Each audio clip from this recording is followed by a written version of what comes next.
So back to the exceptions for Colorado's dog bite law.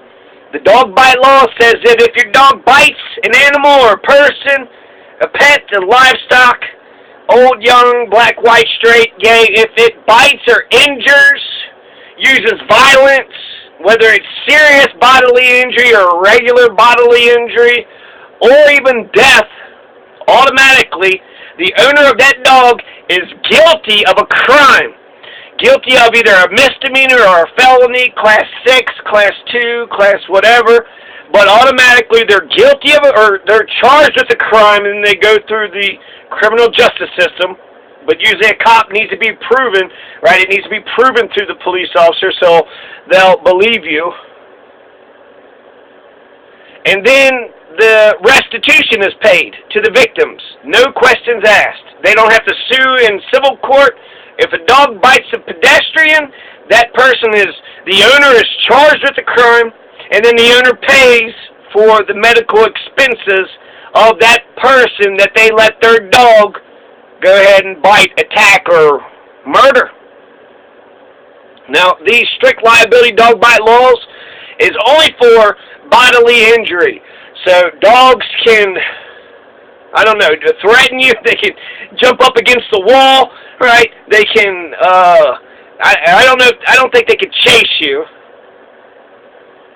because there is a section that says that essentially if there is tendencies that would cause a reasonable person to think that it could be a dangerous dog, that could be charged with a crime too. But there are many exceptions. If the dog has run away from the owner and the owner hadn't seen it for months, that's okay. It's allowed to attack you. It's not the owner's fault. It's the dog's fault, right? So they do get political rights. They get some political rights. Any owner who violates, so they, the exceptions, if the dangerous dog was defending itself or they're defending the owner. So self-defense is intelligence. The dog can defend itself and it can defend its owner. So it can attack. That's okay, which makes sense. At the time of the attack by a dangerous dog that committed injury or death of a person, the victim was committing or about to commit a criminal offense, not a petty offense, against the dog's owner, even if the attack didn't happen on the owner's property. Or if the dog is defending a person on the owner's property or the property itself by a person who's committing a crime, or if the victim was provoking the dog. So those are the 5 examples under that section. They list a couple more exceptions. They say that this dog bite law doesn't apply to cop dogs. So the dogs of police officers, they're immune from any and all of their crimes. They're allowed to attack, maim, eat, destroy, cannibalize, I guess, not cannibal, but, or murder. They can kill, and they're saying that this dog, if a cop dog goes out and kills your daughter, then this strict liability dog bite law does not apply. It also doesn't apply to dogs which injure veterinarians, healthcare workers, dog groomers, humane agency personnel, pro-dog handler, or trainer, each acting in the performance of their respective duties, unless the owner is subject to a court order issued pursuant to paragraph E5 of subsection 3 of this section. The owner has failed to comply with the provisions of subparagraph V and of paragraph E.5 of subsection 3 of this section. So, if you're a veterinarian and a dangerous dog bites you or murders you, this doesn't apply. If you're a healthcare worker, if you're a dog groomer and the dog attacks you, if you're a humane agency personnel, if you're a dog handler or a dog trainer, and while you're grooming the dog or, you know, the veterinarian fixing the dog up or training it or doing whatever, the dog attacks you, this strict liability law does not pertain to you. So if you're in the dog industry, I guess you're just supposed to know that dogs can be dangerous, and so you got to, you know, do your due diligence. So again, dogs are allowed to injure, they're allowed to injure, not just bodily injury, but serious bodily injury, and up to, I'm sure there's laws against it eventually, but it doesn't fall under the strict liability dog bite law. Another exception is that dogs that injure a domestic animal while the dog was working as a hunting dog, a herding dog, or a predator-controlled dog on the property of or under the control of the dog's owner, and the injury or death was to a domestic animal naturally associated with the work of such dog. So, I'm not sure exactly what they're saying here, but it sounds like if you have a dog, it's a hunting dog or a herding dog, so it's herding a bunch of, cows, or it's hunting some elk or deer, predator control, it's there to go ahead and get the raccoons out. And if it injures a domestic animal while it's chasing a raccoon, and it runs off the property and it sees, your little Fido, well, that's a predator control dog. That's what it was doing. So those are exceptions too. That's why it's called a strict liability dog bite law. There's a lot of exceptions to it.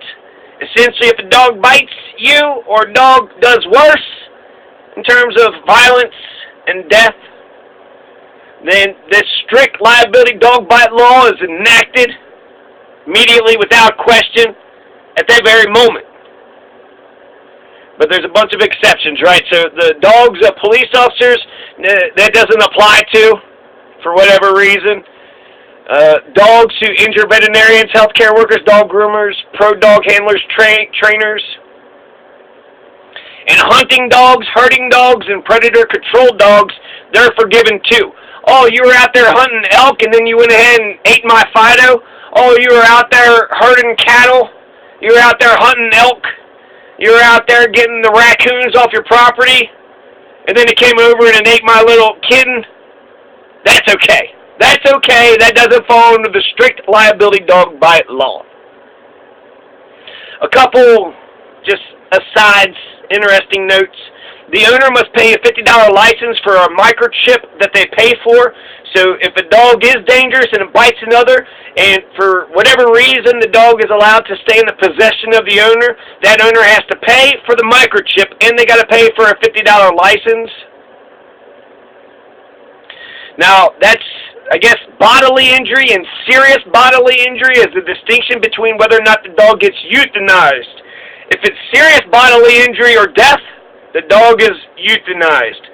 So that's the main distinction, I think, for just plain bodily injury, just a bite, versus, gnawing and taking a bite and ripping, some muscle tissue out of your leg.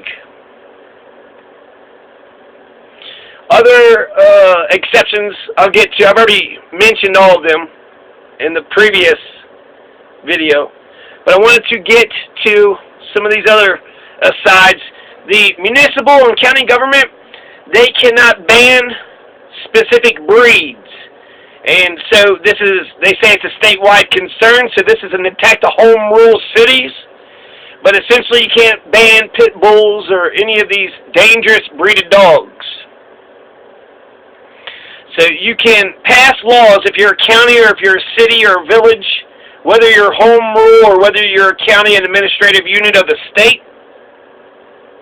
You can adopt dog control and licensing resolutions. You can adopt that all dogs have to get their rabies shot, and you can impose the penalties that's set forth in the code of the state of Colorado.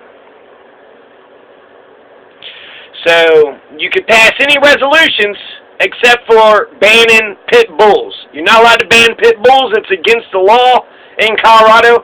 So for, specific counties, right, for Mineral County, for Rio Grande, you cannot ban pit bulls. There is another, they mentioned if there was tendencies. So a dangerous dog is one who causes injury or death, or one which demonstrates tendencies that would cause a reasonable person to believe that the dog may inflict bodily or serious bodily injury upon or cause of death of any person or domestic animal. So If the dog is mean and it's chained up and it's wild and it's always hitting and barking crazily at everything that passes by, that is a dangerous dog. If the dog runs out of the yard and is chasing, pedestrians, or is going into other people's property, other people's yards, and it's barking and it's, snarling, that is a dangerous dog. If you believe a reasonable person, there was a dog, it was like, have you ever seen The Sandlot? The Sandlot, that dog was, it didn't have rabies, but essentially it was that wild. It was trained to be and you want your dog to be a guard dog, but you got to keep it chained up.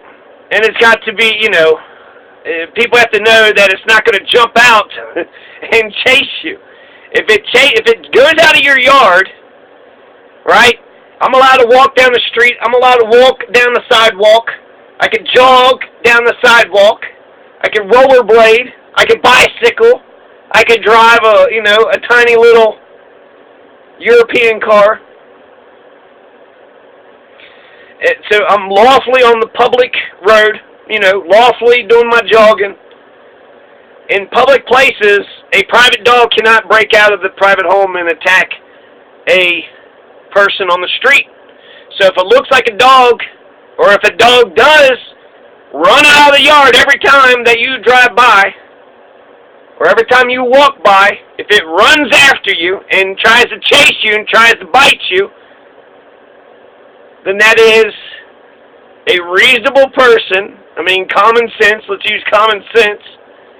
That dog may hurt somebody. That dog may inflict bodily or serious bodily injury or death against somebody at some point in time. That is a shitty, mean dog, and it's a dumb owner that's not keeping the dog tied up. Keep your damn dogs tied up, and shut your dogs up too. Jesus Christ. It seems like people are such psychopaths. They'll sit there and let their dog bark at you, and they don't say shit. How about that? Excuse me for a second there, you dickhead. Hey, dog, shut the fuck up.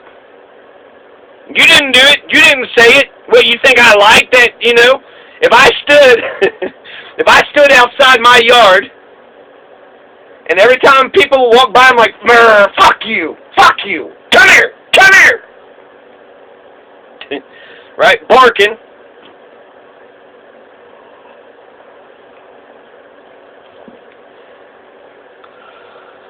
Oh.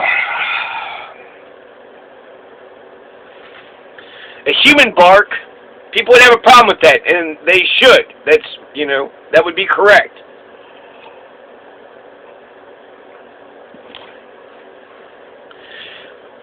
So this isn't me saying that we need to be shitty to each other as humans.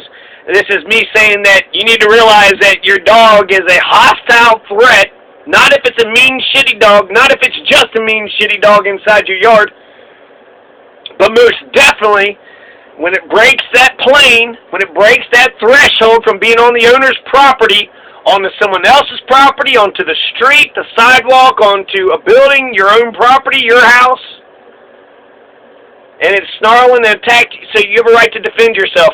It seems crazy for this shit to happen. Essentially, you have to let the dog bite you. Once the dog bites you, then you can file charges. And then you have to prove that you weren't provoking it. So if I'm jogging by the house and I say nothing and the dog's chasing me, how do I prove, I provoked it by being a man, right? I'm a man, so dogs just bark at, they're scared of men. Male humans. Oh my God, it's a male human. But that's not a crime. I'm not allowed to jog on the sidewalk or drive on the street, but they're allowed to run the streets and attack whoever the fuck they want. Get the fuck out of here. So I think that's about everything there. If it's reasonable that you think the dog can inflict bodily or serious bodily injury, then this, the strict liability dog bite law is in effect. And there's also another distinction, whether or not, if it's a lesser crime, so if it's not just a strict liability dog bite, if it's just a regular liability. If it's a regular liability, dog bite law. I'm losing it. Come on, come back. If you have, let's see, if it's a regular liability, I'm going to sit here. Give me 10 seconds.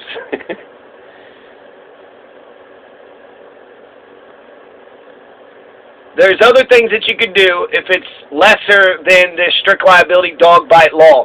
If it's lesser than the strict liability dog bite law, then it falls under the negligence policies. So a distinction is made about whether or not the owner knew that the dog was dangerous. Were they notified? Did they notice? Were there other previous incidents? Or is this just the first time that the dog just was wild and crazy? I don't know what happened. The dog just snapped. Or was the dog always a psycho, vicious dog, and you sat on your porch and every black person or homeless person that walked by, the dog is just terrorizing it and it's making you happy and you're laughing about it because, you know, fuck those people, right? Fuck the poor and the homeless and the powerless. I noticed that police officers, right, those who command authority, they respect those who command authority, but they're scared. They're scared of men, and sometimes women too. But, yeah, if it's less than bodily injury, then the negligence you have to prove, there's a distinction, so you have to try to prove whether or not, if they knew about it, then that's worse. You know, if they knew their dog was dangerous beforehand, and then it attacked somebody, that makes it worse. If the dog just snapped and they had no idea that this dog was capable, this animal, right, this animal which probably chases rabbits and snaps their necks, which, I mean, that's a wildlife, right, and you're supposed to report the wildlife that's killed by dogs within 5 days, but that's something else. Okay, so, yeah. That's the strict liability dog bite law of Colorado. John Masters. Peace.